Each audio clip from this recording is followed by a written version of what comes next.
Morning, everybody. Ready to start, I think what's going to be a really interesting session. Just a quick test, really. Who, when they think about Manchester, thinks about rivers? One, two, not many. And actually, Manchester, of course, was built on where three rivers come together at the heart of the city: the River Irwell, the River Medlock, the River Irk. Of course, we have the River Mersey flowing on what was historically our southern boundary as well. But we don't think much of rivers because we either built the city with our back to the rivers, as we did with the River Irwell, or we spent a good 150 years making them so filthy nobody would have wanted to look at them. That's changed. And it's changed completely. We now have fish back in our rivers. We've got kingfishers on the River Medlock. And the most important river of them all is, over the next few years, going to be really seriously introduced back into the life of the city. I say it's the most important river in the city because I live in the Irk Valley. So it's very, very important to me. A little bit further up of where we're going to be talking about now. But certainly in terms of residential development in particular, the Lower Irk Valley and Collyhurst is the single biggest area of development we're going to see actually in the city ever, really, because it is an enormous scale with the potential for 15,000 homes there. We're expecting those first homes to start later this year. And the first ones are going to be social housing. Actually, we're going to have a whole mix of housing within the Irk Valley development. But I'm going to hand over now to Tom from FEC and Peter from Plan It, to really talk about what we're going to be doing over the next period of time in taking forward what is going to be a really, really exciting development. So, Tom, over to you. Thank you, Sir Richard. Good morning, everybody, and welcome to A River Runs Through It.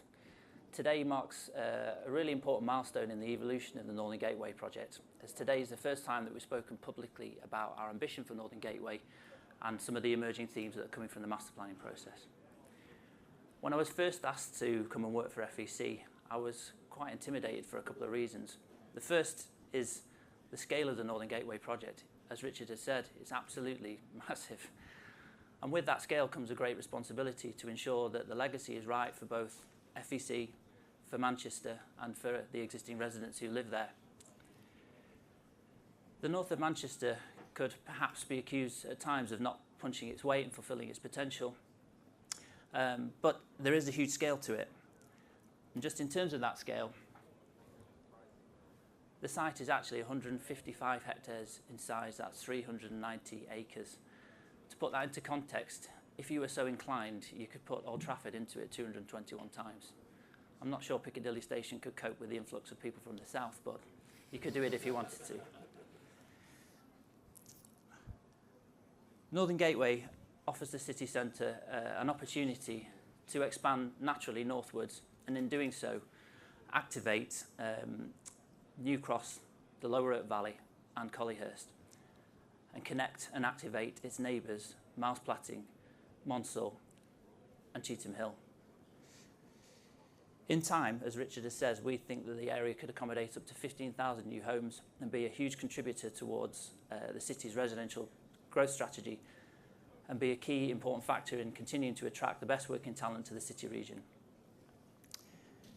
In September of this year, we assembled a hugely talented design team led by Farrell's, our master planners, and supported by a key series of sub-consultants, including Planet, who you'll hear from shortly, Howe Planning, Turner and Townsend, and Arup, to name but a few. Each of them now owe me €100 for that name check.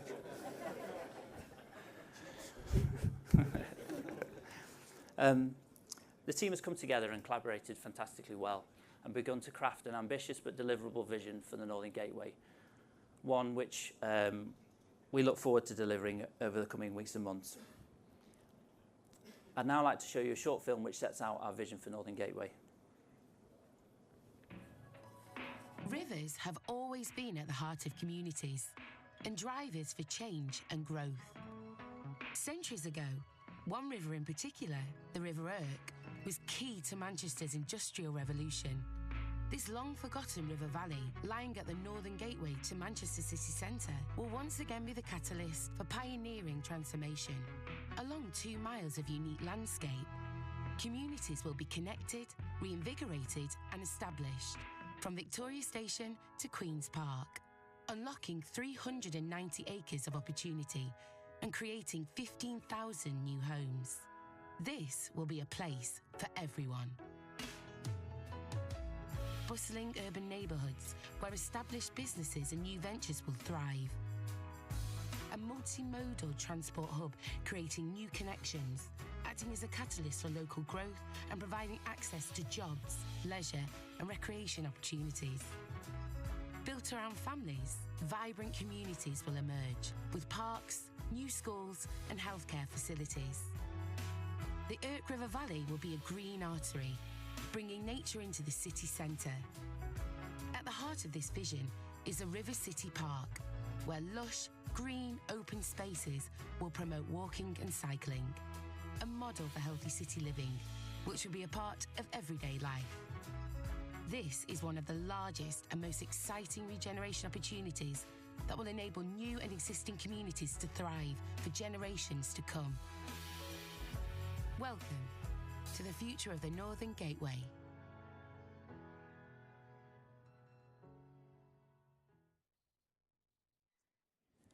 Because of the scale of the Northern Gateway, the opportunities and possibilities are perhaps boundless.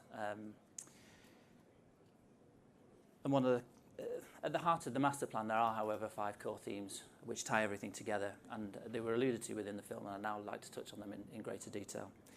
The first is the creation of a series of vibrant and distinct new neighbourhoods. Northern Gateway will offer a range of housing typologies to a diverse cross-section of Manchester's population. And in doing so, it will be a place for everybody and not just the haves. Access to housing will be through a mix of different tenures, and whilst development close to the city centre is likely to be denser in areas such as Red Bank, there will be ample opportunity for family housing, entirely new housing typologies and new neighbourhoods. Each of the new neighbourhoods will be uniquely characterised and provide a compelling and attractive alternative to the city centre. We want to create a new transport hub. The site is currently severed from the city centre by a series of complex topography and major arterial routes. We want to create a new multimodal transport hub at the centre of the site, close to Sandhills, which will give people, which will put a new district centre around, and it will be anchored by the transport interchange. The river will offer residents the opportunity to access investment into new pedestrian safe and cycling routes to and from the city centre, and the transport hub will offer residents the opportunity to access employment opportunities across the whole of the Greater Manchester conurbation and not just the city centre. We want to reactivate Rossdale Road. Following years of depopulation and then inevitable selective demolitions, Rossdale Road has become an urban motorway through which you pass and from which everything beyond turns its back on the road. We want to retame Rossdale Road, return it to a high street and repurpose it beyond the means of getting people from A to B as quickly as possible. We want to capitalise and celebrate the area's rich architectural heritage. The site benefits from a legacy of beautiful Victorian railway arches. Rather than having to invent history, we can capitalise on what's already there, celebrating some of the fantastic businesses that already occupy the spaces, including microbreweries and distilleries. In addition, at Red Bank, there's perhaps the most unrivalled opportunity to create an elevated walkway to and from the city centre, akin to the High Line in New York. This one notion alone could create place-changing perception for the whole entire area. And finally, we would like to create a River City Park. Manchester is underserved by high-quality public open spaces and public realm. As the city densifies and increases in size, the pressure on these spaces will only become greater. The River Irk offers a fantastic opportunity to extend the parkland and to connect the side northwards and create an exemplar urban parkland which will act as a focal point to provide place-changing perception and be an important leisure and recreational resource for Manchester city centre. The park will start in the city centre at Meadowside, our first city centre scheme, and extend northwards through the River Irk and out to Queen's Park and beyond to Heaton Park. And in doing so, it will provide important biodiversity, health and well-being, and flood resilience. At this point, I'd now like to hand over to Pete Swift from Planet, our landscape architects, who will talk about the river that runs through it in more detail.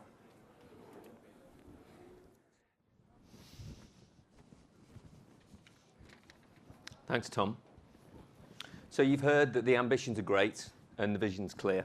Where's the clicker? Got you. Well, as you've heard from Sir Richard, the Irk is feeding the city from the north. It's one of the 3 rivers that arrive and pass through the centre of Manchester.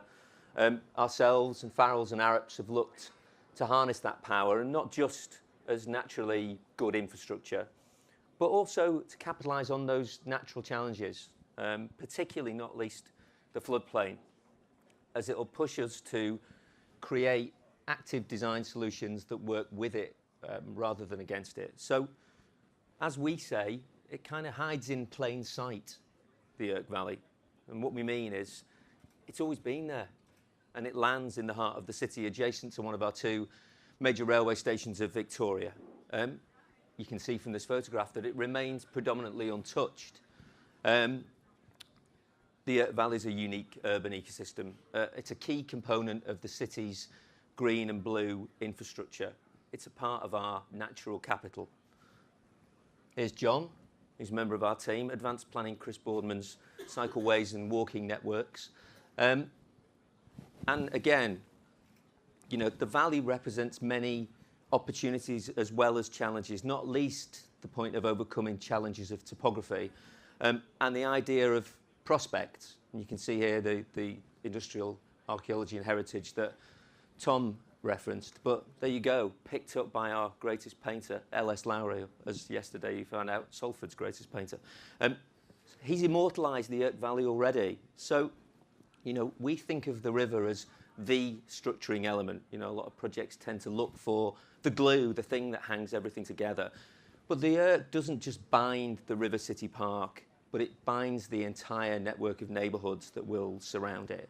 And so when we talk about our title, A River Runs Through It, anybody who's a film buff will know that it's the title of a Robert Redford film from the 90s, which bizarrely was about trout fishing. So here's Paul, our ecologist, who happens to be a very, very proficient trout fisherman. And so he's discovered that the Irk was once full of trout.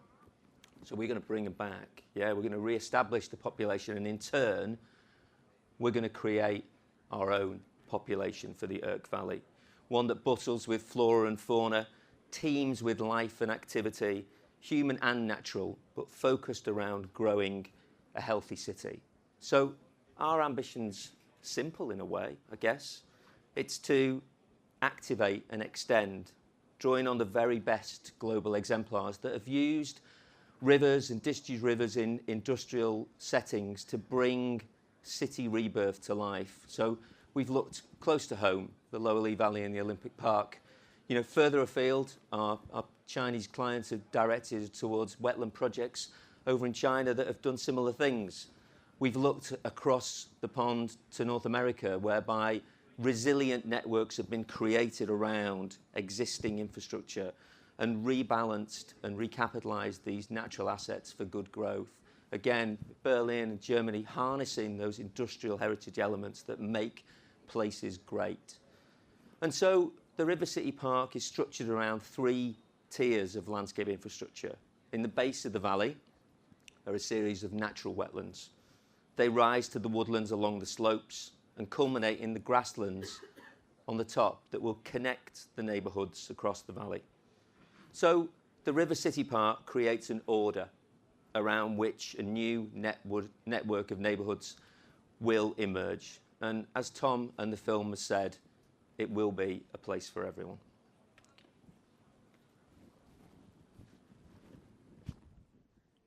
Thanks, Pete. For me, the notion of the River City Park is the single biggest point of difference between this project and everything else that's happening in the city centre at the moment, and around which we can craft an attractive and impressive place for people to want to come and live. In order to deliver this vision, however, it's going to require a huge amount of public and private sector investment. Anybody who wishes to participate in the development of the Northern Gateway will need to pay their fair and reasonable proportion towards the provision of the River City Park and all of the associated social infrastructure including transport, healthcare, education, and of course affordable housing. As Sir Richard has already said, it's FEC's intention to start the first phase of development within Collyhurst. We're currently assisting the City Council with a feasibility study to identify the most appropriate location. In addition, FEC are further committing to provide a range of family homes alongside these affordable homes for open market sale. The partnership wants to ensure, however, that the legacy of the Northern Gateway extends well beyond the provision of just new housing. It wants to ensure that new and existing residents get access to employment opportunities, new integrated social community facilities,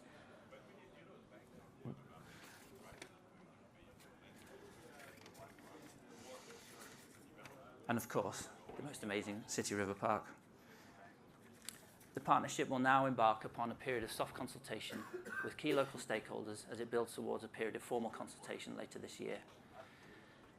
In autumn of this year, we hope that our master plan and the strategic regeneration framework will be adopted and new homes will be delivered from early 2019. To conclude, the Northern Gateway, we hope, will activate the north of Manchester. It will be affordable and it will be accessible to everyone. The river that runs through it once birthed an industrial revolution. In time, through its regeneration, we hope it will birth a housing-led transformation of the Northern Gateway. This is a vision that we look forward to delivering in conjunction with Manchester City Council over the coming years and months. Thanks for listening.